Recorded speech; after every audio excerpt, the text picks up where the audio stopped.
Hello there, good morning. Welcome to Newsroom on GHOne TV. I am Sewami. The news is coming to you live as always from our Platinum studios here at Ridge in Accra. Let's begin with our top stories. And coming up in the next hour, physician assistant at the Upper East Regional Hospital allegedly declares a child dead, unaware the infant was only in coma. This morning, we'll take you live to Bolgatanga for the full details of this bizarre story. And also coming up, Ghana Police Service says it is open to a second opinion in the DNA outcome of the bodies that were retrieved at Kansarodo in the Western region in the case of the Takoradi missing girls. And later, at least 4 persons are battling for life in spontaneous clashes between the security detail of Ochihene Osajifo Amwetio Foripenyi and a feuding chieftaincy faction at Achim Kwabing in the Eastern region.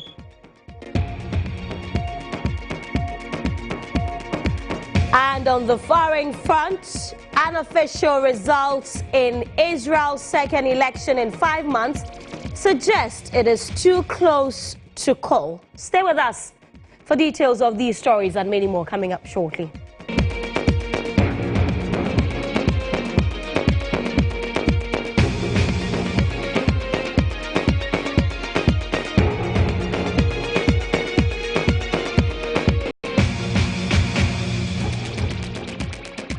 Welcome once again to Newsroom on GHOne TV. We're streaming live on Facebook. Do join us with your thoughts and comments. This morning, a physician assistant at the Upper East Regional Hospital is reported to have declared a child dead, unaware the infant was only in coma, and even after the baby reportedly jerked back to life, insisted the boy was dead and dispatched the body to the morgue.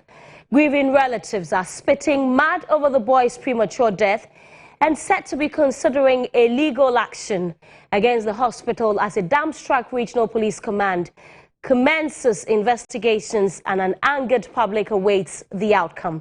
The regional hospital has come under intense pressure from the family, who holds a very strong view that their child did not die until the baby, on the doctor's instructions, was wheeled on a trolley into the morgue and kept inside the cold and dark dead house. Let's go over the phone lines and speak to our Upper East correspondent, Edward Adeti. Thank you very much for joining us, Edward. This is such a bizarre story. Help us understand exactly what happened. Unfortunately, we lost Edward, but let me go over the story for you again in case you're just joining us. A physician assistant at the Upper East Regional Hospital is reported to have declared a child dead, unaware the infant was only in coma, and even after the baby reportedly jerked back to life, insisted the boy was dead and dispatched the body to the morgue.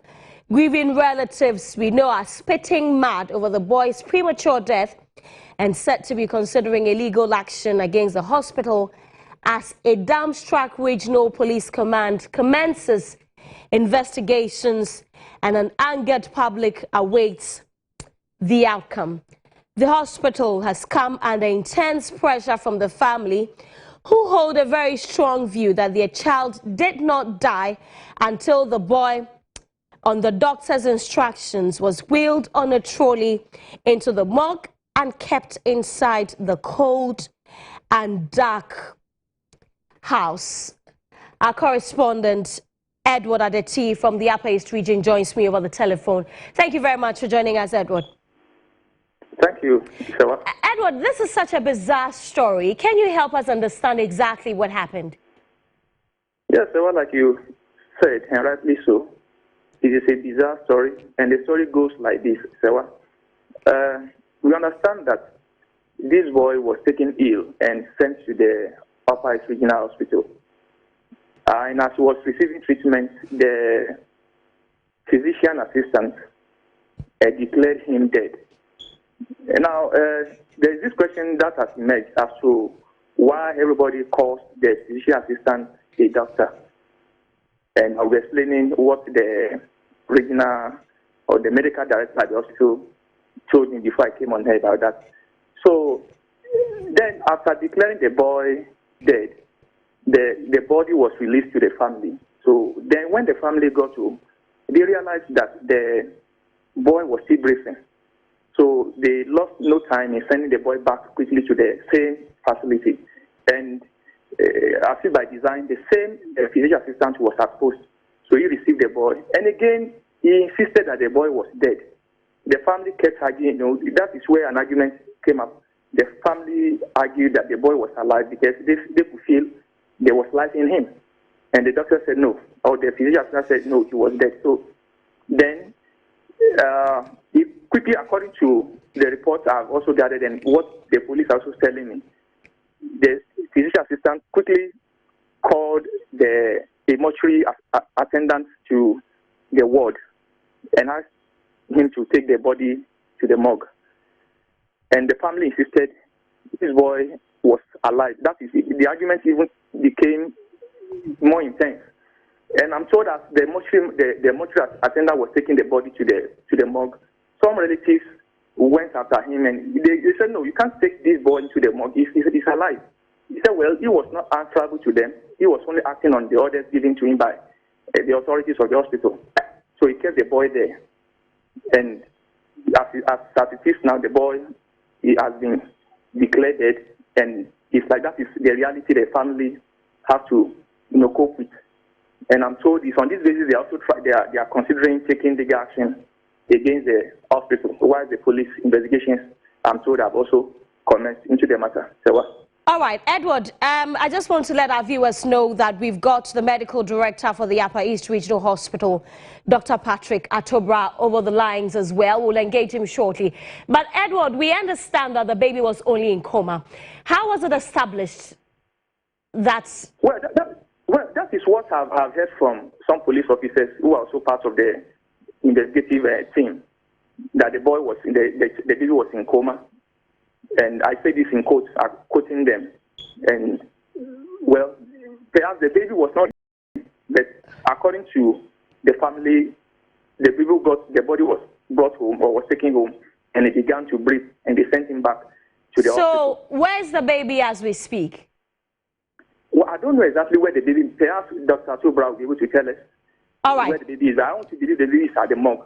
Okay, hold the line for me. Dr. Atobra, thank you very much. And Dr. Atobra is the medical director for the Upper East Regional Hospital. Dr. Atobra, how and why did your staff pronounce a baby who was believed to be in coma dead? Good afternoon, madam. This baby was admitted to the facility on Sunday, 15th of September, around 11 a.m. She was admitted and put on treatment. Around 2 p.m., that's about 3 hours later, the baby was pronounced dead. And in the presence of the father was around, and I think the mother too was around. So the relatives, that's the father and mother, took the baby home.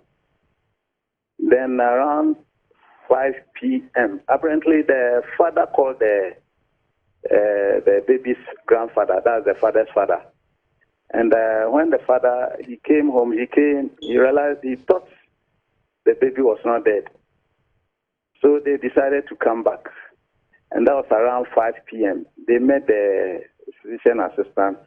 So he reassessed again, and he thought that the baby was dead. There were 2 people on duty. So he called the other colleague, and he assessed again, and he also pronounced the baby dead. So this was all done in the presence of the father again. And that's how it ended, and they called the morgue attendant. Hello? Yes, Dr. Atobra, but now the family, if you say that all of that was done in the presence of the father is now accusing your facility of ending the life of his baby. How do you respond to that? No, we wouldn't do that. We attend to them every day. she was admitted alive. Unfortunately, the child died. That's an unfortunate occasion. We met the family. We had a lengthy discussion with them. We apologized unreservedly. We think that the communication probably could have been done better. What did you apologize for? What did you apologize for if you are not responsible for the death of the baby? No, we think that ours is to calm down in event of some of these adverse events. It's our responsibility to calm down relatives, mothers, fathers, so that they can be emotionally stable enough to accept the situation. So it wasn't our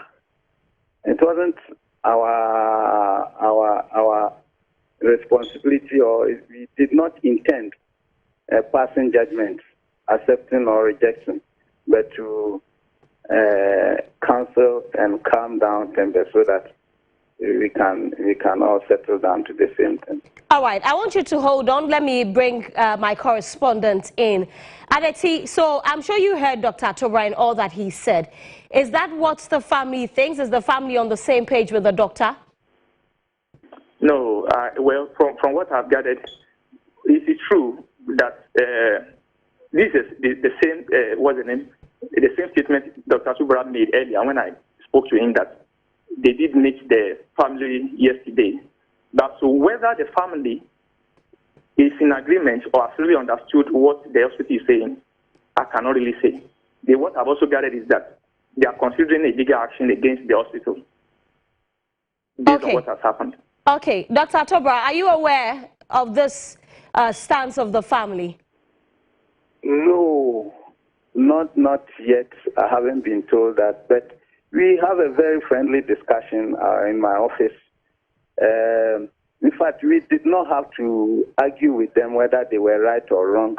I think they have every right to feel peeved, to feel let down, and it was our responsibility to also calm them down and counsel and apologize unreservedly.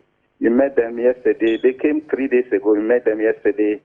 Again, we had a very friendly interaction with them. So what was the conclusion? What was the conclusion of the meeting that you had with them?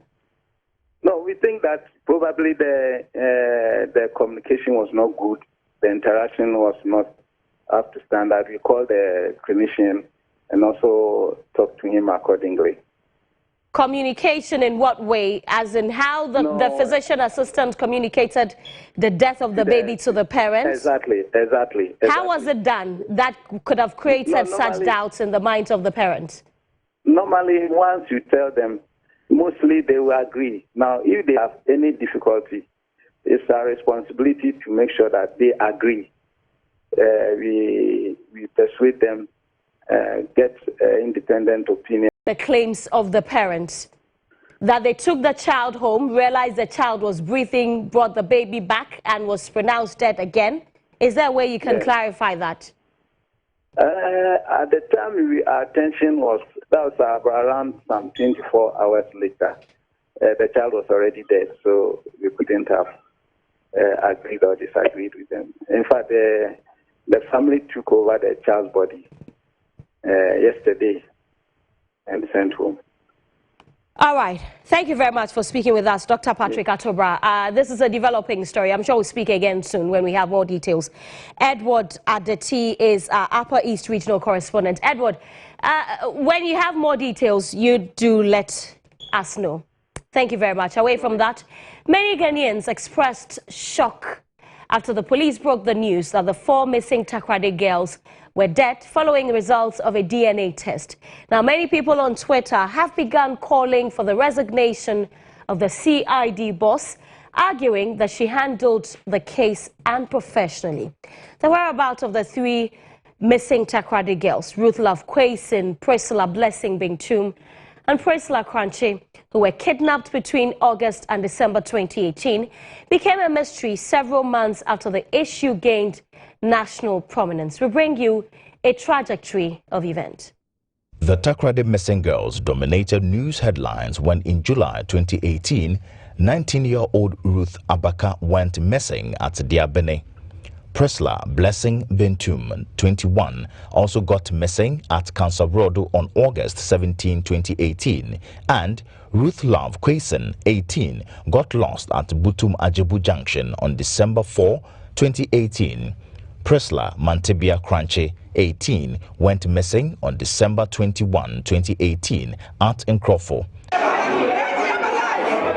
According to the current acting IGP, it was the 28-year-old Nigerian Samuel Wills who was first arrested a day after the fourth kidnapping, after the family had communicated with the alleged kidnappers and paid a ransom.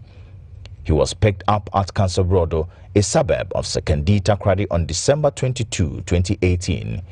But 8 days later, he escaped from the Takoradi Central Police Cell on December 30, 2018 at about 4:30 p.m. The 7 police officers on duty during the escape were directed by the police command in the region to reproduce the suspect within 10 days after residents accused the police of complicity. A demonstration loomed. Samuel Wills was recaptured at Nkrofo near Takoradi 5 days after his escape. Police arrested a second suspect when Samuel Odiotuk mentioned one John Oji as the key to unraveling the whereabouts of the kidnapped girls. Third suspect, Chika John Nodim, was also arrested on Monday, August 5, 2019. The Director General of the Criminal Investigations Department, DCOP Mame Ya Tiwa Adodankwa, on Tuesday, 2nd April 2019, disclosed to Ghanaians that her office knew whereabouts of the Takoradi kidnapped girls. It's taking us over 3 months to even identify this. And what we don't want to do is to do anything that will jeopardize the safety of that. So we are working very hard. All stakeholders who are supposed to be on board are on board, and hopefully the girls will be brought back safe and sound. After her remarks, the DCOP received public backlash and, in her defense, said she was misconstrued. Fast forward to August 2, 2019, the police, through their investigations, got the information that the missing girls were allegedly buried in a cesspit behind the uncompleted building at Kansarodo in Takoradi. The police, during night operation in the location, retrieved some remains believed to be that of the missing Takoradi girls. The remains were retrieved from a cesspit linked to an uncompleted building which was previously occupied by one of the accused persons in the case, Samuel Odiotuk Wills. The families of the 4 kidnapped girls provided DNA samples for the test after a series of objections and resistance for the police to ascertain the paternity of the discovered human remains. The whole nation waited anxiously as the police used almost a month to conduct the DNA test. Few days to the announcement of the outcome of the test, head of the Ghana Police Forensic Laboratory, Superintendent Dr. Kofi Ejapon Afrifa, said the DNA test to determine whether there is a relationship between the missing Takoradi girls and the skeletal human's septic tank has been thoroughly and meticulously concluded. So we are close. The analysis will be completed very soon. We are close, very close. However, grief and agony gripped the entire country when Monday, 16th September 2019, the Acting Inspector General of Police, James Opon Buenu, revealed that the DNA test carried out on the human parts found in the vicinity of the suspected kidnapper's home were those of the 4 missing girls. Officers of the Ghana Police Service informed 4 families in Takoradi in the western region of Ghana that DNA tests conducted on some human remains discovered in the course of police investigations into the disappearance of 4 missing girls are turned positive as the remains of the girls.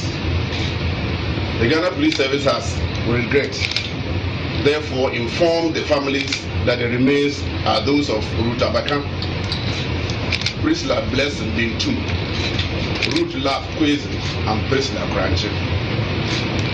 Investigations now established that the girls were victims of a serial kidnapping and murdering syndicate that operated in the Takoradi area. while the IGP also announced that the families of the girls have been informed by the police about its findings. The news didn't appear to have gone down well with the families that night. It's better IGP do U-turn. Other than that, I will bring something out that he will never like it. He didn't tell us that when the report came, he will send it across. He will send it on social media. He told us that when the report is due, 7:50, they will call us as the family, or they will sit down with the family to give us the clear indication.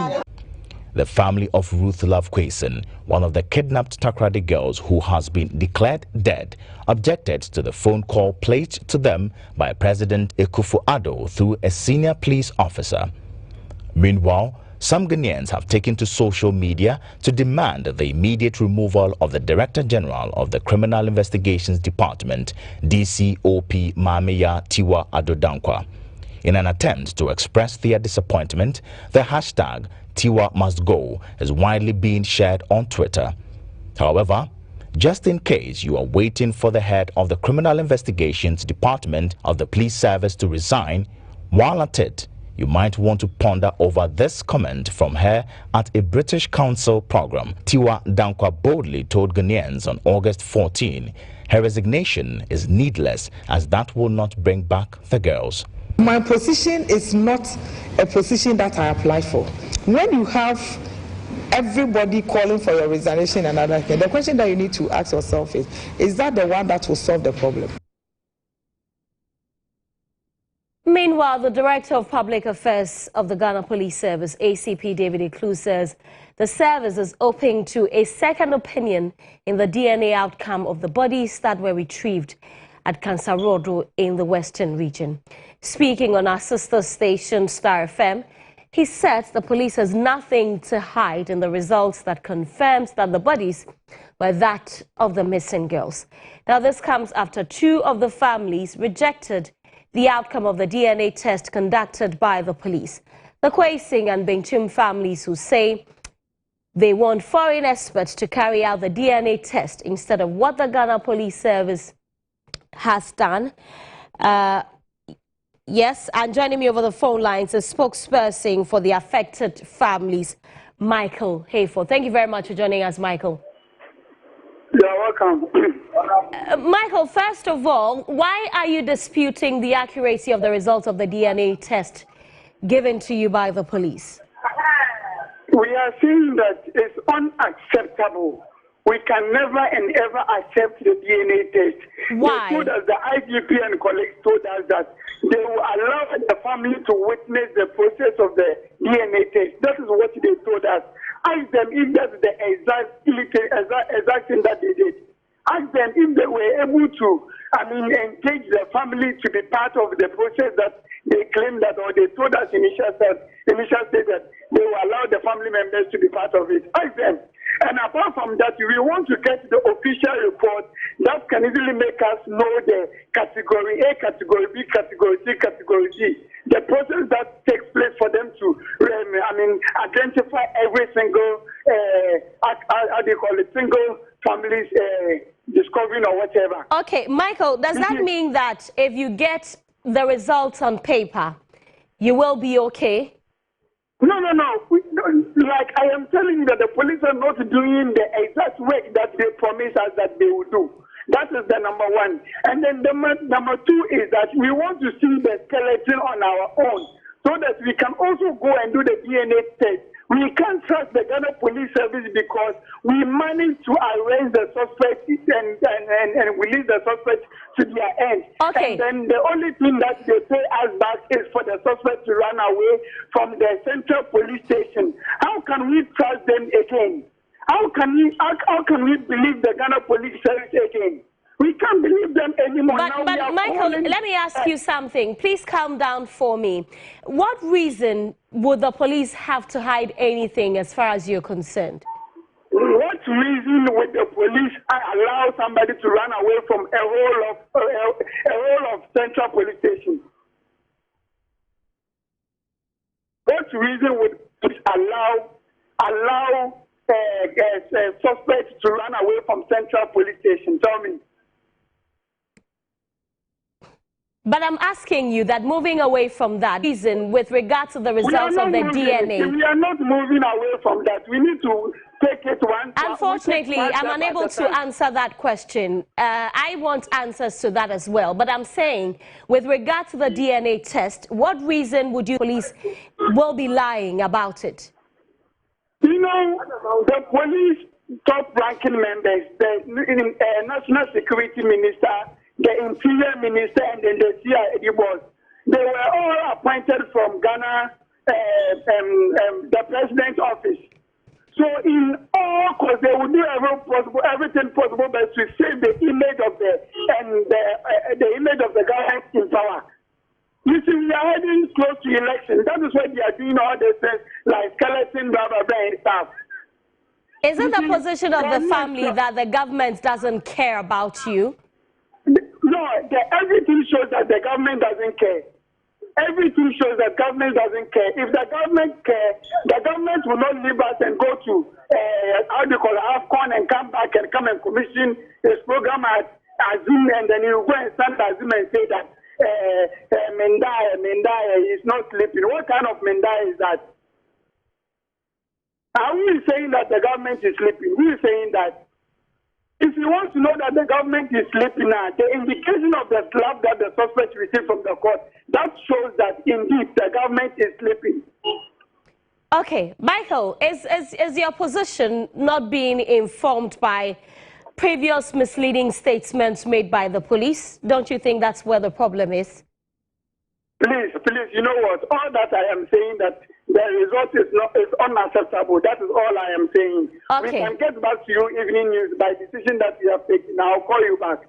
Okay, now you talk about, hold on for me before you go quickly. You say that you want a foreign expert to conduct a test. Which of them do you suggest conducts the test for you? As it stands now, it's only the occultism people, they are holding the skeletons because they know that it's hidden thing for them. As it stands now, nobody of the family member maybe has been in the position to see that skeleton that they are talking about. Fair enough. The police says that they are open to a second opinion, meaning they're willing to release that to you. But which foreign expert do you want to conduct the further test for you? That one is our own palaver. Please leave that one to the family. We are matured in what we can do about that skeleton. So that will leave that one for us. Okay. When we do it and when we are about to do it, we will let the media know all right. the position or the stand that we can use, the method that we can use to do the DNA test. Okay, Michael, lastly, before I let you go, in the event... Oh, I lost Michael there. Michael Hayford is the spokesperson of the affected families, the families of the three missing Takoradi girls, now 4, who have been confirmed dead. Our condolences are with the families of these girls.